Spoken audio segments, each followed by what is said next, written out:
Bonjour à tous, aujourd'hui on va parler d'Iron Lung, le premier film de Mark Fishbar, plus connu sur YouTube sous le pseudonyme de Markiplier. Sa chaîne est consacrée aux jeux vidéo, mais c'est aujourd'hui en tant qu'acteur, scénariste et réalisateur qu'il s'attaque à l'adaptation cinématographique de Iron Lung. Un projet ambitieux pour un jeu d'horreur indépendant qui a bien marché, mais qui reste finalement assez obscur pour le grand public. Bon, maintenant, voyons le programme. L'histoire, qui s'articule autour d'un concept très simple, est d'ailleurs extrêmement bizarre dans son genre. On y retrouve Simon, un condamné enfermé dans un sous-marin, dont la peine consiste à cartographier le fond d'un océan de sang sur une lune désolée. Il y recherche des réponses pour les derniers survivants de l'humanité, prisonniers d'un univers post-apocalyptique dont les étoiles et les planètes habitables ont mystérieusement disparu. Vous voyez qu'on a là un thème quand même sacrément tordu pour une adaptation cinéma, même si on a déjà vu bien pire que ça dans le style. L'intrigue d'Iron Lung repose avant tout sur son atmosphère mystérieuse, et si l'idée était parfaitement adaptée aux jeux vidéo, ce que semble démontrer sa réussite, on ne peut pas dire que le portage cinématographique fasse des étincelles. Des problèmes? J'ai l'impression. Les limites du concept s'y font rapidement sentir, la faute à un script à dormir debout est tirée au-delà de toute limite raisonnable et beaucoup trop mince pour rythmer 2 heures de film, malgré quelques petits moments de tension disséminés au compte-gouttes à mesure que Simon enchaîne les découvertes. Autrement dit, Iron Lung a bien du mal à captiver et l'expérience est au final franchement soporifique.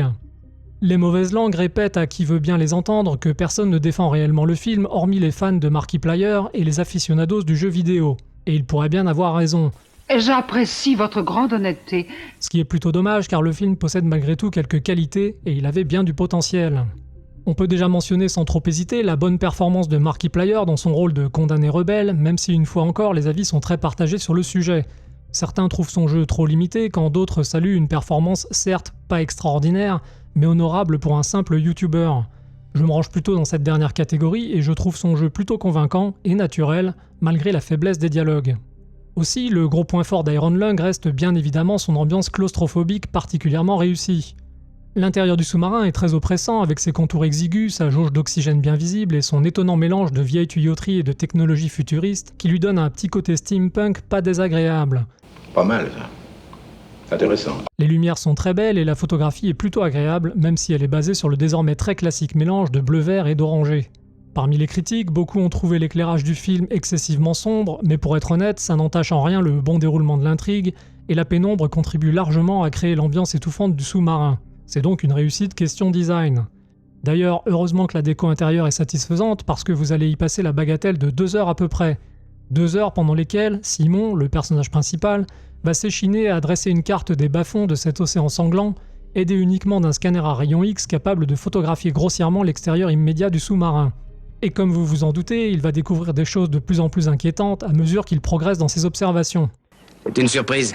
Les radiographies s'accumulent et des indices apparaissent, vous savez, un peu à la façon de ces films d'horreur dans lesquels des choses bougent imperceptiblement sur des photographies, comme dans Insidious par exemple.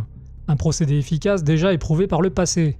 Raconté comme ça, l'aventure paraît assez excitante, mais laissez-moi refroidir vos ardeurs tout de suite. Car si l'atmosphère d'Iron Lung est parfaitement maîtrisée, on ne peut pas en dire autant de son rythme qui ne décollera jamais.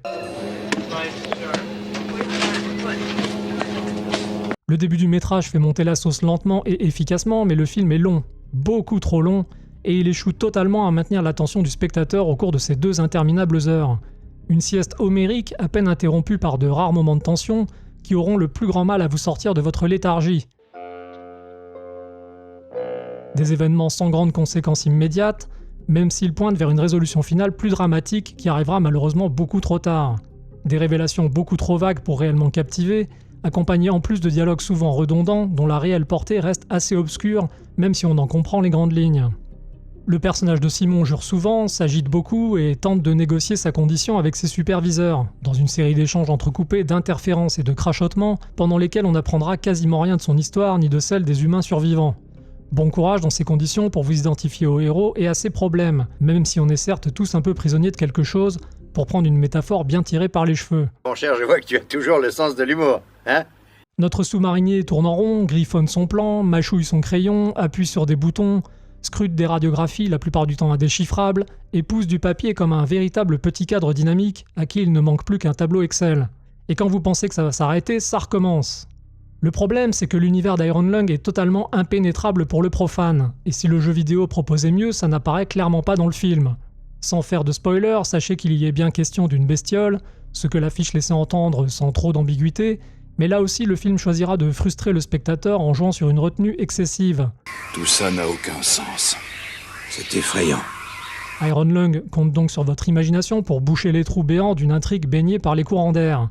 Dans le meilleur des cas, vous réussirez à en tirer quelque chose en extrapolant des hypothèses à partir de ce qu'on vous donne, et dans le pire des cas, vous risquez comme moi d'halluciner des explications Lovecraftiennes, les seules qui auraient pu donner un sens à cette histoire, avant que vos espoirs ne soient brutalement douchés par un final abrupt et assez déconcertant, qui n'aura finalement pas grand-chose à voir avec Lovecraft.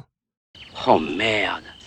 Bref, Iron Lung est un pince-homme qui partait pourtant d'une bonne intention mais dont le tir a été quand même sacrément mal ajusté.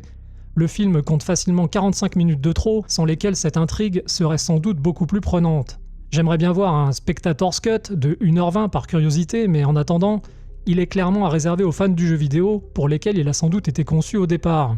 Car pour les autres, comme moi, le résultat est franchement indigeste malgré son ambiance oppressante et ses effets spéciaux corrects qui ne suffiront pas à sauver l'ensemble. Iron Lung en dit bien trop peu sur un temps bien trop long avec un rythme beaucoup trop lent. Il faut réviser vos méthodes. La déception est au rendez-vous, vous êtes prévenus. Si vous l'avez vu, n'hésitez pas comme toujours à me faire part de vos commentaires. Voilà, ce sera tout pour aujourd'hui et je vous dis à bientôt pour une prochaine critique. Dis donc, c'est super génial que tu te sois abonné à Cinéblast, ma chérie. Si un monsieur il s'abonne pas, je lui fais bouffer ses dents. Bonne idée, tu es bien la fille de ton père, toi, dis donc.